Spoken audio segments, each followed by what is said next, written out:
I know there are probably many videos on this subject, but ever since it happened, I felt so strongly affected that I just had to say something. For those of you who don't know, there was a wonderful YouTube channel called Syndigo. I'll put a link down in the description because you need to check them out. They were just so funny and just click the link. And Syndigo featured 3 talented young guys, one of which, sadly, is now no longer with us. Last week, Daniel Kyre of Syndigo committed suicide, which shocked the community that adored and respected him, myself included, because no one saw it coming. I don't know what personal demons he was facing or issues that he was dealing with that stayed hidden, but it all resulted in him seeing fit to end his own life.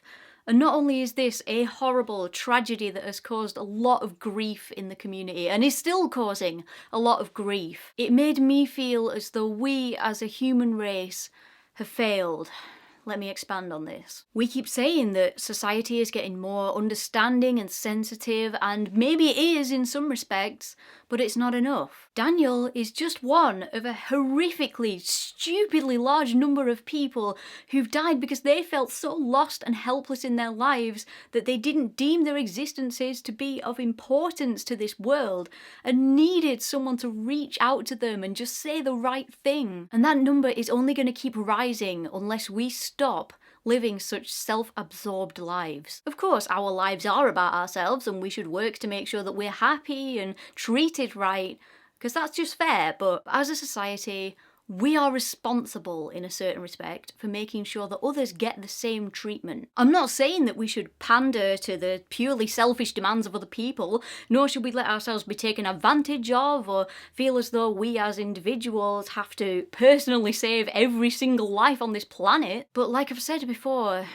it's a ripple effect. You are someone to everyone you know, just like everyone you know is someone to you. And if you committed suicide, everyone in your life would feel the pain of that. They would feel guilty and responsible and empty in a way that they could never fill. And the same would happen if that was reversed. If someone you knew committed suicide, you'd feel the same. Even if you have no family or friends, a complete stranger might watch or read the news article telling of your body being found somewhere, and they would feel that horrible pang of loss, even though they didn't know you, and vice versa. We don't like to think about it because it's a bad thing or it makes society sound weak or whatever, but depression and suicide are issues that affect so many more people than we would like to admit. And it's time we started facing up to that, because wonderful people like Daniel are dying every day because they don't believe that they belong in this world, that they can't do anything of value, that they're not worthy of anything, and that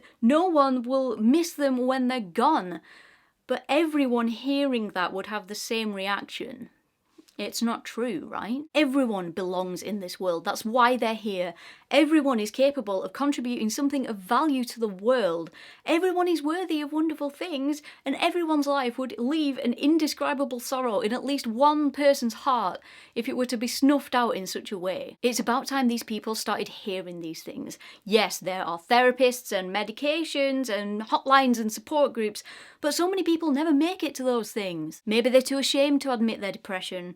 Maybe they don't have the money for the support groups and the medications and the therapy, or maybe they tried it all and it just wasn't enough. Whatever the reason, these people need to know that those around them genuinely love and value them for real reasons. They need real world examples of people and moments that make them change their mind and think, hey, actually, this might not be so bad, I can do this. They need to be reminded of why they are precious and reminded of the motivation that they should have to keep going and achieve whatever it is they want to do. And I can guarantee that you know someone who is in need of that. Half the time it's the people you never suspect. One of my best friends was always a very happy-go-lucky type on the outside, and we would never have guessed that she was suicidal. My depression was always very visible. I was a mess on the outside, and maybe because I let so much of it be on the outside, maybe so much of it didn't stay inside, I don't know. But she was flawless on the outside, and that's why we never knew that she was falling apart on the inside until it was too late. And she killed herself. And so did Daniel, because even though they had caring friends and family, they still felt so worthless and unimportant that they thought the world would be a better place without them. And look what happened. Everyone's miserable because wonderful, beautiful, talented people are dying and we have the power to make it stop. And I need to change. I know I need to change, but I'm not the only one. The first time I experienced someone I cared for committing suicide, I was just sad and low and depressed about it all. But this time, knowing that Daniel's met the same fate and gone through the same horrible, lonely struggle, this time I'm angry. I am angry that people are dying and we're just standing here time after time going, oh, we could have done so much, but it's too late now. How many more too lates are we going to make people suffer through before we wake up and do something about the lives that are going to waste right in front of our faces? And it's horrible because I really care about Ryan and Matt, the other two guys in Syndigo,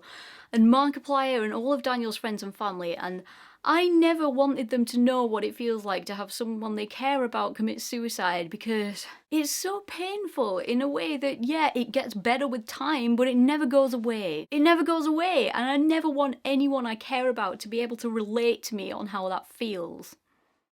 And that's why I made this video.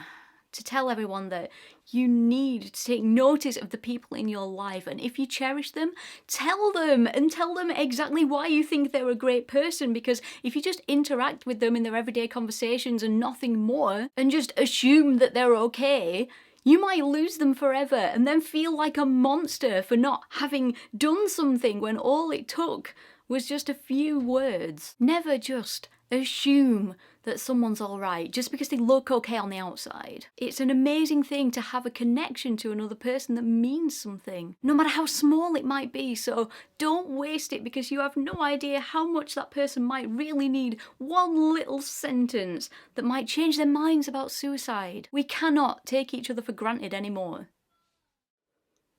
Speaking of which, I want to say to anyone still watching this video that if you watched it this far, then I think you have a good heart, because no one would sit here and watch a long ass video about caring about people if you didn't care. So if I were you, I would take that as a sign that you are definitely capable of reaching out to people in need and bringing joy and spreading a little light in what may secretly be a very dark world. So don't waste it.